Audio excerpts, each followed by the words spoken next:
Hello my dear students, welcome to my channel Triyasha study centre. Friends, তোমরা যারা দ্বাদশ শ্রেণীতে পড়ছো 2025-এ উচ্চ মাধ্যমিক পরীক্ষা দেবে, আজকের তোমাদের বাংলার লাস্ট এমসিকিউ সাজেশন নিয়ে এসেছি। তোমাদের লাস্ট এমসিকিউ সাজেশন শিল্প সাহিত্য সংস্কৃতির ইতিহাস এবং ভাষা বিজ্ঞান ও তার বিভিন্ন শাখা, এই দুটি সেগমেন্টের উপরে তোমাদের Bangla suggestion 2025 MCQ last minute. এর আগে তোমাদের আমি দুটি ভিডিও তোমাদেরকে দিয়ে দিয়েছিলাম। এটা তোমাদের লাস্ট এমসিকিউ, আর তোমাদের বাংলার এমসিকিউ যাবে না, এটাই তোমাদের কাছে একেবারে শেষ। বন্ধুরা, এরপরে তোমাদের এসএকিউ যাবে। আর তোমরা জানো যে তোমাদের যে ব্রড প্রশ্ন অর্থাৎ ডিএকিউ প্রশ্নগুলো, ওটা একদিনে একটা ভিডিওর উপরে তোমাদের হয়ে যাবে। তবে এসএকিউ হয়তো আরও 2 থেকে 3টে ভিডিও তোমাদের যাবে, গেলে তোমাদের বাংলা বিষয়টি পুরোপুরি কমপ্লিট হয়ে যাবে লাস্ট মিনিট সাজেশন হিসেবে।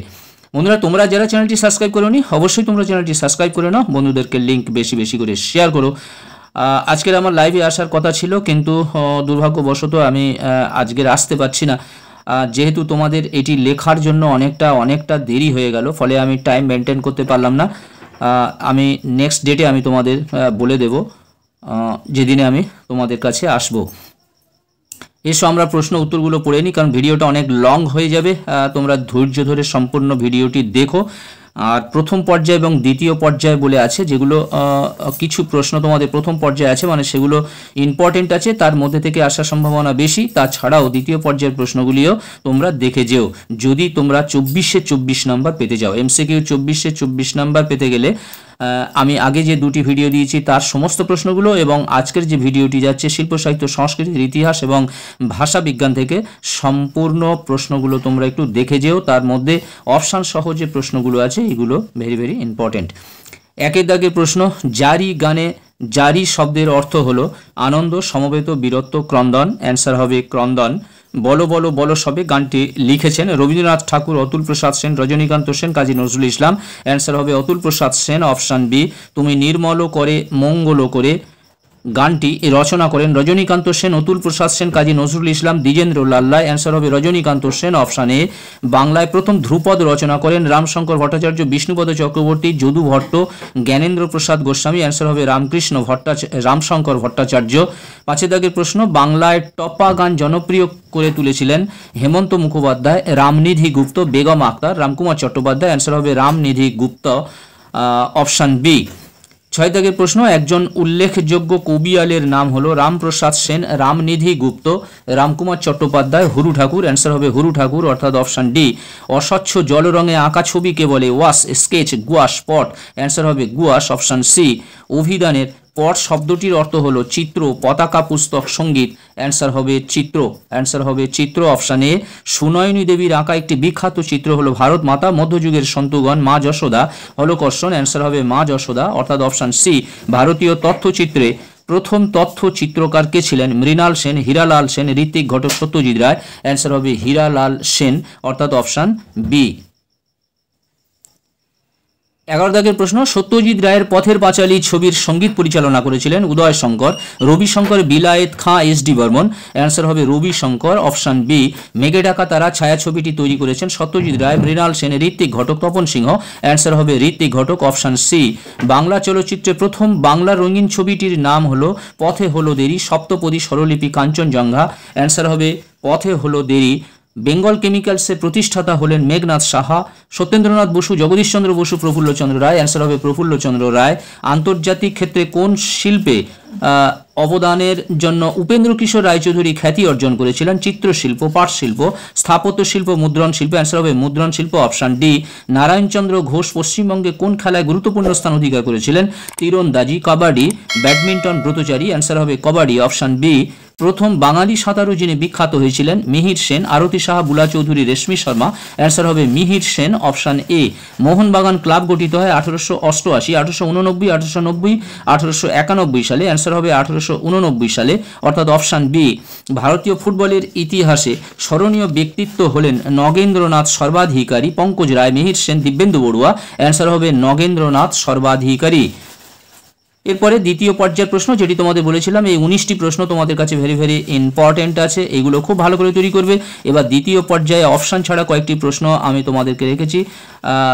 না, আরও কয়েকটি অপশান দিয়েছি যদিও, তবে দ্বিতীয় পর্যায়ের প্রশ্নগুলি তোমরা দেখে যাবে, তাহলে এর বাইরে আর প্রশ্ন আসতে পারে না। অবশ্যই করে তোমরা 24-এর মধ্যে 24 তোমরা এমসিকিউতে লাভ করতে পারবে। ব্রতচারী আন্দোলনের প্রাণ পুরুষ ছিলেন রবীন্দ্রনাথ ঠাকুর, অবনীন্দ্রনাথ ঠাকুর, গুরু সদয় দত্ত, অরবিন্দ ঘোষ। অ্যান্সার হবে গুরু সদয় দত্ত, অপশান সি। পশ্চিমবঙ্গে কবাডি অ্যাসোসিয়েশন গড়ে ওঠে, কবাডি অ্যাসোসিয়েশন গড়ে ওঠে 1941, 1942, 1950, 1951 খ্রিস্টাব্দে। অ্যান্সার হবে 1951 খ্রিস্টাব্দে, অপশান ডি। কোন শহরকে উত্তরবঙ্গের টেবিল টেনিসের শহর বলে? শিলিগুড়ি শহরকে। কোন বাংলা শিশু সাহিত্যে ননসেন্সের প্রবর্তক? উত্তর সুকুমার রায়। 22শে শ্রাবণ ছবিটির পরিচালক হলেন মৃণাল সেন। কাবুলিওয়ালা ছবির পরিচালক হলেন তপন সিংহ। প্রথম বাংলা পূর্ণাঙ্গ কাহিনী চিত্র কোনটি? বিল্বমঙ্গল। এটা মনে রাখবে, প্রথম বাংলা পূর্ণাঙ্গ কাহিনী চিত্র বিল্বমঙ্গল। নব্যবঙ্গীয় চিত্ররীতি এর জনক হলেন অবনীন্দ্রনাথ ঠাকুর। প্রথম সবাক বাংলা ছবির নাম জামাই ষষ্ঠী। প্রথম সবাক বাংলা ছবির নাম জামাই ষষ্ঠী। ধ্রুপদের বিকাশ হয়েছিল তানসেনের কণ্ঠে। ধ্রুপদের বিকাশ হয়েছিল তানসেনের কণ্ঠে। ঢপ কীর্তন প্রবর্তক হলেন রূপচাঁদ অধিকারী। রূপচাঁদ অধিকারী। এবার দেখতে পাচ্ছ অপশান নেই, এই পর্যন্ত তোমাদের অপশান ছিল 30টি প্রশ্ন। এবারে আরও কয়েকটি প্রশ্ন তোমাদের জন্য রেখেছি অপশান ছাড়া। এর থেকে সম্পূর্ণ 3টি নাম্বার লাভ করতে গেলে তোমাদের অবশ্যই করে এই প্রশ্নগুলিও তোমাদের জেনে রাখতে হবে। একবার করে মন দিয়ে পড়লে তোমাদের মনে থাকবে। তবে প্রথম থেকে 1 থেকে 30 পর্যন্ত যে প্রশ্নগুলি আছে এগুলো খুবই ভালো করে তোমরা তৈরি করবে। 31 দাগের প্রশ্ন, কবিরঞ্জন কার উপাধি? রামপ্রসাদ সেন। অ্যান্টনি ফিরিঙ্গি বিখ্যাত ছিলেন কবি গানের জন্য। বাংলাদেশে টপ্পার প্রচলন করেন কালী মির্জা। পাঞ্জাবের লোকগান ডপা থেকে সৃষ্টি হয়েছিল টপ্পা। দ্বিজেন্দ্রগীতির প্রখ্যাত শিল্পী হলেন কৃষ্ণা চট্টোপাধ্যায়। রবীন্দ্রনাথ ঠাকুরের সঙ্গীত শিক্ষক ছিলেন যদু ভট্ট। হেমাঙ্গ বিশ্বাস গাইতেন গণসঙ্গীত। ঠুংরি গান বাংলায় জনপ্রিয় করে তুলেছিলেন নির্মলেন্দু চৌধুরী। ভাটিয়ালি সুরে গাওয়া রবীন্দ্রনাথের গান হল গ্রাম ছাড়া ওই রাঙামাটি। বাংলা ভাষায় গজল গানের পথিকৃৎ ছিলেন অতুল প্রসাদ সেন। চারণ কবি নামে খ্যাত ছিলেন মুকুন্দ দাস। মান্নাদের প্রকৃত নাম হল প্রবোধচন্দ্র দে। 19 শতকে বাংলায় যে পট প্রসিদ্ধি লাভ করেছিল কালীঘাটের পট। ব্যঙ্গচিত্র বা কার্টুন অঙ্কনে ভারতীয় চিত্রকলার ইতিহাসে বিশিষ্ট স্থান অধিকার করে আছেন ঠাকুর পদাধিকারী গগনেন্দ্রনাথ ঠাকুর। ইন্ডিয়ান একাডেমি অফ আর্ট এর প্রতিষ্ঠাতা হেমেন্দ্রনাথ মজুমদার। অবনীন্দ্রনাথ ঠাকুরের ভারতীয় রীতিতে আঁকা প্রথম চিত্রাবলী হল কৃষ্ণ লীলা সংক্রান্ত। সাঁওতাল দম্পতির ভাস্কর্যের শিল্পী রামকিঙ্কর বেইজ। বিখ্যাত গণেশ জননী ছবিটা আঁকা যামিনী রায়ের। উত্তম সুচিত্রা জুটির প্রথম ছবির নাম হল 74.5। জলসাঘর ছবিতে বিশ্বম্ভর রায়ের ভূমিকায় ছিলেন ছবি বিশ্বাস। 3 কন্যা ছায়াছবিটি তৈরি করেন সত্যজিৎ রায়। ফেলুদার চরিত্রে প্রথম রূপদান করেন সৌমিত্র চট্টোপাধ্যায়। বোটানিক্যাল গার্ডেনের প্রতিষ্ঠাতা হলেন রবার্ট কিড। এশিয়াটিক সোসাইটি প্রতিষ্ঠিত হয় 1784 খ্রিস্টাব্দে। এশিয়াটিক সোসাইটির প্রাণপুরুষ ছিলেন উইলিয়াম জোন্স। অলিম্পিকে 3 বার সোনা জেতা কোন ভারতীয় বাঙালি হকি খেলোয়াড় দলে ছিলেন? Leslie Claudius. প্রথম বাঙালি হিসেবে টেস্ট খেলার সুযোগ পেয়েছিলেন প্রবীর সেন। এবং শিলিগুড়ি টেবিল টেনিসের দ্রোণাচার্য বলা হয় কাকে? ভারতী ঘোষ। আর শিল্প সাহিত্য সংস্কৃতির ইতিহাস তোমাদের হয়ে গেল। এবার তোমাদের ভাষা বিজ্ঞান ও তার বিভিন্ন শাখা থেকে প্রশ্ন দেখতে পাচ্ছ। 1 দাগের প্রশ্ন, বন্ধুরা তোমরা যারা এখনো ভাবছো চ্যানেলটি সাবস্ক্রাইব করোনি, অবশ্যই তোমরা চ্যানেলটি সাবস্ক্রাইব করে নাও, বন্ধুদেরকে লিংক বেশি করে শেয়ার করো। 1 দাগের প্রশ্ন, রূপ মূল হলো ভাষার ক্ষুদ্রতম অর্থপূর্ণ একক। পদের গঠন বৈচিত্র্য শব্দার্থের উপাদান ভাষার ক্ষুদ্রতম উচ্চারণগত একক। অ্যান্সার হবে ভাষার ক্ষুদ্রতম অর্থপূর্ণ একক। তারপরে দেখো 2 দাগের রূপমূল পরিবারের রূপের বিকল্পকে বলা হয় সহরূপ। একই পদ পাশাপাশি দুবার বসার প্রক্রিয়াকে বলে প্রক্রিয়াকে একটা হবে প্রক্রিয়াকে বলে পদদ্বৈত। ধোঁয়া আর কুয়াশা মিলে হয় ধোঁয়াশা। এটি হলো জোড়া কলম ও রূপমূল। কালিটা একটু আবছা কালি, খুব হালকা কালি। চুপচাপ শব্দটি নিম্নলিখিত কোন শ্রেণীর মধ্যে পড়ে? অনুকার পদগঠন। বাংলা বাক্যের পদসংস্থানের স্বাভাবিক ক্রমের নিয়ম কর্তা কর্ম ক্রিয়া। দারুণ শব্দের আদি অর্থ হল অত্যন্ত নির্মম, কাষ্ঠ নির্মিত। সুন্দর, অ্যান্সার হবে কাষ্ঠ নির্মিত। গোষ্ঠী শব্দের আদি অর্থ গবাদি পশুর থাকার জায়গা এবং বর্তমান অর্থসমূহ এটি শব্দার্থের পরিবর্তনের কোন ধারা? শব্দার্থের রূপান্তর, শব্দার্থের রূপান্তর। অন্য শব্দের আদি অর্থ খাদ্য, পরিবর্তিত অর্থ ভাত, এটি শব্দার্থ পরিবর্তনের কোন ধারা? অর্থের সংকোচ। একটি তাড়িত ধ্বনি হলো র, ডয় শূন্য, দেখতে পাচ্ছ র। তারপরে 11 দাগের প্রশ্ন, দন্তমূলীয় বর্ণের উদাহরণ হলো স, দন্তের স। একটি উষ্ম ধ্বনি হলো তালপের স। নিচের কোনটি বাকযন্ত্রের অন্তর্গত নয়? কর্ণ। বর্ণনামূলক ভাষাবিজ্ঞান আলোচনা করে সমকালীন ভাষার গঠন রীতি নিয়ে তুলনামূলক ভাষাবিজ্ঞানের সূত্রপাত করেছিলেন স্যার উইলিয়াম জোন্স। এটা আলাদা একটি প্রশ্ন আছে 1786 খ্রিস্টাব্দে, যে তুলনামূলক ভাষাবিজ্ঞানের সূত্রপাত হয়েছিল কত খ্রিস্টাব্দে? 1786 খ্রিস্টাব্দে। সেটি এখানে দিয়ে দিলাম, এর সঙ্গে এটি পড়ে নেবে। মানব মনের প্রকৃতি ও গতি প্রকৃতির সঙ্গে ভাষার সম্পর্ক আলোচিত হয় মনোভাষা বিজ্ঞানে। ভারতের অভিধান রচনার সূত্রপাত হয় যার মাধ্যমে? জাস্ক। LAD এর পূর্ণ রূপ কি? Language acquisition device. লাং এর নামকরণ করেন ফেদিনাও দ শ্বশুর। শৈলী শব্দের অর্থ হলো রীতি। পারল এর প্রবক্তা হলেন শ্বশুর।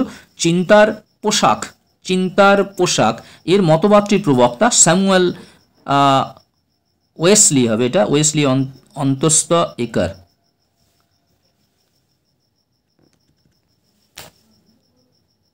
ওয়েসলি।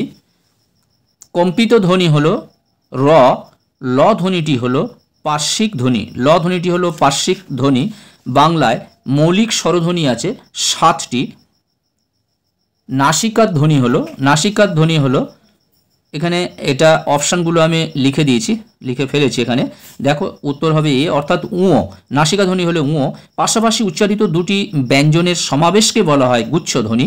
নির্দেশকের ভাষাতাত্ত্বিক চেহারা হলো রূপমূল। লুচিফুচি হলো যে শব্দ বা পদ, অনুকার পদ। সিনট্যাক্স কথাটি এসেছে ভাষা থেকে, কোন ভাষা থেকে? গ্রিক ভাষা। গঠনগত দিক থেকে বাক্য 3 প্রকার। কম্পিটেন্স ও পারফরম্যান্স ধারণার জনক হলেন নোয়াম চমস্কি, নোয়াম চমস্কি।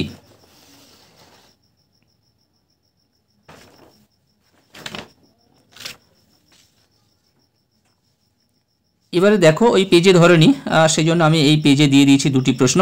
গবেষণা কথার আদি অর্থ গাভীর অন্বেষণ, পরিবর্তিত অর্থ কোনো বিষয়ের বিজ্ঞানসম্মত বিশ্লেষণ। এটি অর্থের রূপান্তর, এটি হলো অর্থের রূপান্তর। কলম শব্দের আদি অর্থ স্বর বা খাগ, পরিবর্তিত অর্থ লেখনী। এটি শব্দার্থ পরিবর্তনের কোন ধারা? এটি হলো শব্দার্থের রূপান্তর ধারা, শব্দার্থের রূপান্তর। বন্ধুরা, আজকের মতো ভিডিওটি এখানেই শেষ করলাম। তোমরা যারা চ্যানেলটি সাবস্ক্রাইব করোনি অবশ্যই তোমরা চ্যানেলটি সাবস্ক্রাইব করে নাও, বন্ধুদেরকে লিঙ্ক শেয়ার করো। তোমরা অবশ্যই একটি লাইক করে দিও, প্রয়োজনে কমেন্ট করো। তোমরা সবাই ভালো থাকবে, সুস্থ থাকবে, তোমাদের জন্য রইল শুভকামনা। আবার কথা হবে নেক্সট ভিডিওতে।